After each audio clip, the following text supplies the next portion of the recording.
हम अक्सर भगवान की बात करते हैं, ईश्वर की बात करते हैं, उसके अस्तित्व की बात करते हैं। खास करके ऐसे लोग जो आस्तिक हैं, वो भगवान के प्रति अगाध आस्था रखते हैं, ईश्वर के प्रति अगाध आस्था रखते हैं। लेकिन जो नास्तिक हैं, वो भगवान के अस्तित्व को चुनौती देते हैं, उनके अस्तित्व को नकारते हैं। लेकिन सवाल यहां पर यह उठता है कि क्या वाकई भगवान मौजूद हैं?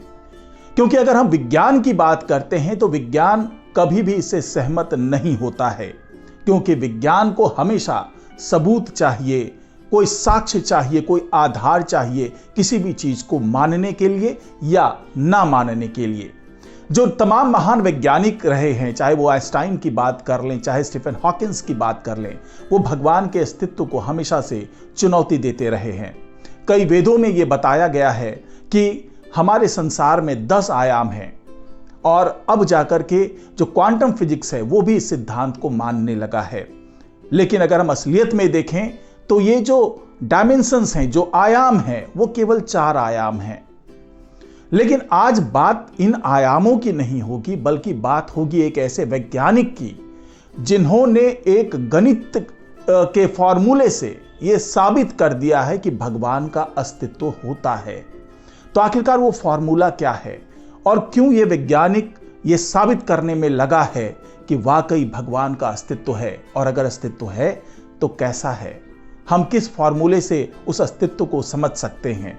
तो यही वो तमाम जानकारी है जो आपको इस वीडियो में मिलने वाली है। तो इस वीडियो को आखिर तक जरूर देखिएगा। नमस्कार, मैं हूं डॉक्टर सुरजीत सिंह और आप देख रहे हैं महाना मिस्ट्री। अगर आपने अभी तक इस चैनल को सब्सक्राइब नहीं किया है तो सब्सक्राइब कर लीजिए, और अगर आपको ये वीडियो अच्छा लगे तो इसको लाइक कीजिए, शेयर कीजिए और कमेंट जरूर कीजिए। तो क्वांटम फिजिक्स जिस आयाम को आज की तारीख में मान रहा है, जिस डायमेंशन के बारे में बात होती है कि 10 डायमेंशन तक हम सोच सकते हैं, उसके बारे में कल्पना कर सकते हैं।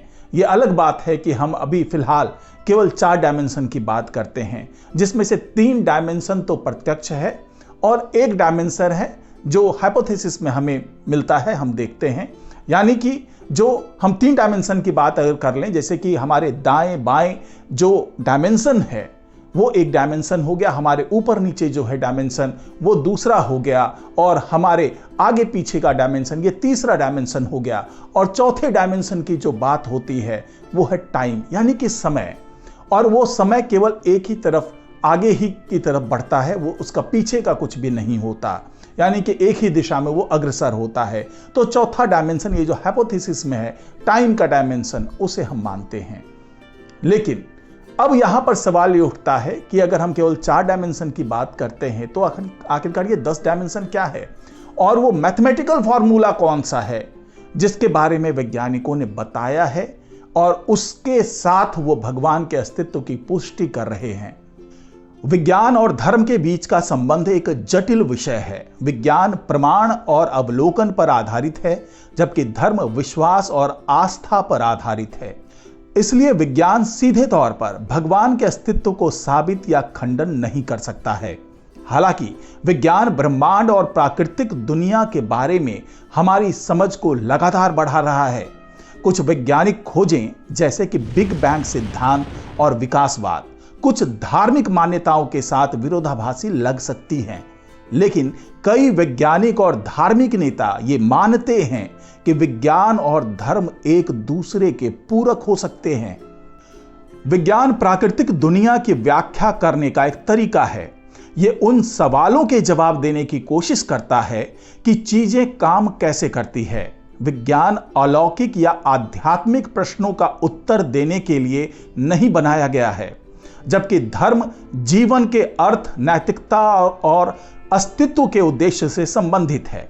ये उन सवालों के जवाब देने की कोशिश करता है कि हमें कैसे जीना चाहिए और हमारा ब्रह्मांड में क्या स्थान है। अभी तक यही माना जाता रहा है कि भगवान के बारे में विश्वास एक व्यक्तिगत मामला है। विज्ञान हमें ब्रह्मांड के बारे में जानकारी दे सकता है, लेकिन यह हमें नहीं बता सकता कि हमें क्या विश्वास करना चाहिए।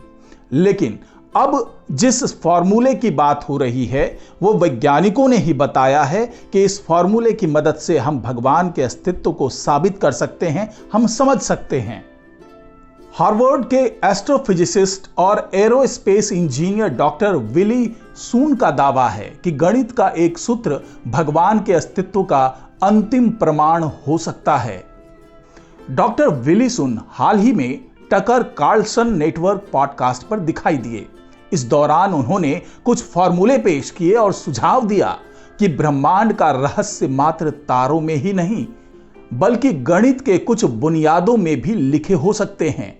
अपनी थ्योरी में उन्होंने फाइन ट्यूनिंग आर्ग्यूमेंट को मुख्य केंद्र बताया, जो सुझाव देता है कि ब्रह्मांड के फिजिकल लॉ सटीक रूप से जीवन का समर्थन देने के लिए संतुलित किए गए हैं और ये केवल संयोग नहीं हो सकता। यह फॉर्मूला सबसे पहले कैम्ब्रिज के गणितज्ञ पॉल डिराक की ओर से प्रस्तावित किया गया था। इसमें यह दर्शाया गया है कि कैसे कुछ कॉस्मिक एलाइन बिल्कुल अद्भुत सटीकता के साथ एक दूसरे से मेल खाते हैं। इस घटना ने वैज्ञानिकों को चौंकाया। डिराक ने अनुमान लगाया है कि यूनिवर्स के फिजिकल लॉ के परफेक्ट बैलेंस को गणित के थ्योरी में महान सुंदरता और शक्ति के संदर्भ में परिभाषित किया जा सकता है। इसे समझने के लिए व्यक्ति को हाई इंटेलिजेंस की आवश्यकता पड़ेगी। साल 1963 में गणितज्ञ पॉल डिराक ने अपनी किताब में लिखा कि कोई शायद इस स्थिति का वर्णन इस तरह कर सकता है कि भगवान एक बेहद उच्च श्रेणी के गणितज्ञ हैं। उन्होंने यूनिवर्स को बनाने में बेहद एडवांस मैथमेटिक्स का इस्तेमाल किया। पॉडकास्ट में डॉक्टर सून ने डिराक की थ्योरी के जरिए भगवान के अस्तित्व को लेकर बात की। उन्होंने कहा कि हमारे जीवन को रोशन करने वाली हमेशा उपस्थित इन शक्तियों के कई उदाहरण हैं। हालांकि कई वैज्ञानिकों ने साइंस को धर्म से जोड़ने से परहेज किया है। डॉक्टर सून ने अपना तर्क देकर कहा, गणित और यूनिवर्स के बीच का सामंजस्य एक जानबूझकर किए गए डिजाइन की ओर इशारा करता है। भगवान ने हमें प्रकाश का अनुसरण करने के लिए ये प्रकाश दिया है ताकि हम अपनी पूरी कोशिश कर सकें। डॉक्टर सून के मुताबिक ब्रह्मांड के नियम इतने सटीक और व्यवस्थित हैं, तभी यहां जीवन संभव हो पाया। गुरुत्वाकर्षण की शक्ति से लेकर पदार्थ और ऊर्जा के सटीक अनुपात तक ब्रह्मांड जीवन का समर्थन करने के लिए सटीक रूप से ट्यून किया गया लगता है। डॉक्टर सून का मानना है कि यदि ब्रह्मांड में मैटर और एंटी मैटर का संतुलन पूरी तरह समान होता तो जीवन संभव नहीं होता। ये असमानता किसी उच्च शक्ति की मौजूदगी का संकेत देती है। डॉक्टर सून ने डिराक के गणितीय समीकरण का हवाला देते हुए एंटी मैटर के अस्तित्व की भविष्यवाणी की थी, जिसने भी वैज्ञानिकों को हैरान कर दिया था। इसी तरह डॉक्टर सून का भी मानना है कि कुछ गणितीय समीकरण भले ही पहले समझ से बाहर लगें, लेकिन वे ब्रह्मांड की गहरी सच्चाई को प्रकट कर सकते हैं। अगर डॉक्टर सून का समीकरण सही साबित होता है तो यह विज्ञान और आध्यात्मिकता को एक नई दिशा में ले जा सकता है और ईश्वर के अस्तित्व पर एक नया दृष्टिकोण प्रस्तुत कर सकता है। हालांकि ये विचार अब भी बहस का विषय बना हुआ है और वैज्ञानिक और धार्मिक समुदायों में चर्चा को जन्म दे रहा है। तो ये तो बात थी एक फॉर्मूले की, एक मैथमेटिकल फॉर्मूले की, जिसकी मदद से डॉक्टर सून ये साबित करना चाहते हैं कि भगवान का अस्तित्व है, क्योंकि वही वो उच्च ऊर्जा का स्रोत है जिसकी मदद से पूरे ब्रह्मांड में सभी कुछ व्यवस्थित तरीके से चल रहा है। सभी का जो तालमेल है वो बराबर की तरह बैठा हुआ है, सारा बैलेंस बना हुआ है। हालांकि वेदों में, गीता में भी कई चीजें बताई गई है, कई संकेत दिए गए हैं। उन संकेतों को अगर हम सही मान लें तो वो ये कहते हैं कि जो 5th डायमेंशन है वहां पर ब्रह्मा का निवास है, और अगर हम 6th डायमेंशन की बात करें तो वहां महाविष्णु का निवास है, और हम 8th डायमेंशन पे चले जाते हैं तो वहां पर स्वयं कैलाश पर्वत पे मौजूद जो भगवान शिव हैं, महादेव हैं, वो अपने भौतिक स्वरूप में मौजूद हैं। जी हाँ, 8वें डायमेंशन में वो अपने भौतिक शरीर में मौजूद हैं। और अगर हम 9वें डायमेंशन की बात करें तो उसे बैकुंठ बताया गया है, यानी कि वहां पर श्री नारायण अपने भौतिक रूप में मौजूद हैं और वहीं से वो सारे ब्रह्मांड को देख रहे हैं, सबके संतुलन को देख रहे हैं और वहीं से उन्हें जो भी करना होता है ब्रह्मांड में, जो सृष्टि करनी होती है या बैलेंस स्थापित करना होता है, पूरे ब्रह्मांड को व्यवस्थित करना होता है, वो उसी जो आयाम है, जो 9th डायमेंशन की बात कर रहा हूं मैं, वहां से वो सारी चीजें होती है। तो ये तो सनातन धर्म में इस तरह का उल्लेख है।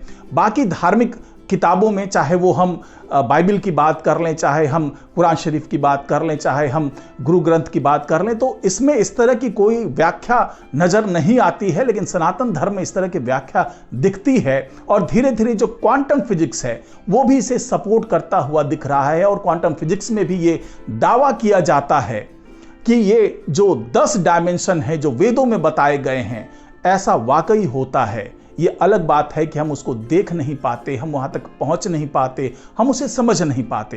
तो अब जो डॉक्टर सुन ने ये मैथमेटिकल फॉर्मूला दिया है, उसके बारे में वैज्ञानिकों का मानना है कि उस मैथमेटिकल फॉर्मूला की मदद से हम भगवान के जो अस्तित्व है, जो ईश्वर का अस्तित्व है, उसको हम समझ पाएंगे और ये साबित कर पाएंगे कि वाकई ईश्वर है, उसका अस्तित्व है, जिसको अभी तक विज्ञान नकारता रहा है। तो आज की रिपोर्ट में फिलहाल इतना ही। नमस्कार।